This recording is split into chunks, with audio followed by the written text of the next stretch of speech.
రాష్ట్ర వ్యాప్తంగా యూరియా కొరత అన్నదాతలను ఆందోళనకు గురిచేస్తుంది. రోజు రోజుకి యూరియా కోసం రైతుల ఇబ్బందులు ఎక్కువవుతూనే ఉన్నాయి. మహబూబాబాద్ జిల్లా నెల్లికుదురు మండలంలోని ప్రాథమిక సహకార సంఘం ముందు అర్ధరాత్రి నుంచి రైతులు చెప్పులను వరుసలో పెట్టి బారులు తీరారు. అర్ధరాత్రి కూడా అక్కడే వేచి ఉన్నారు. దంతాలపల్లిలో యూరియా పంపిణీ చేయాలని డిమాండ్ చేస్తూ వరంగల్ ఖమ్మం 563 జాతీయ రహదారిపై రైతులు ధర్నాకు దిగారు. ధర్నాతో రహదారిపై రాకపోకలు నిలిచిపోయాయి.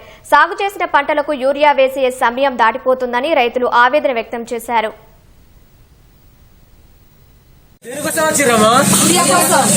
ఎప్పుడు వచ్చిళ్ళు నిన్న పడుకున్నారా?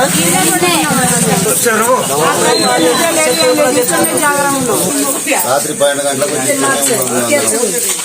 నైట్ ఇక్కడ పడుకొని ఉన్నాం. దోమలకు మా ఒక్క చూడండి, ఆడవాళ్ళు అడళ్ళు వచ్చి అటు ఉన్నారు, మొగళ్ళు ఇటు వచ్చి ఇటు ఉన్నాం. రాత్రి పడుకడే ఉన్నాం. మా కోసం భగవంతుడు చూస్తాడు.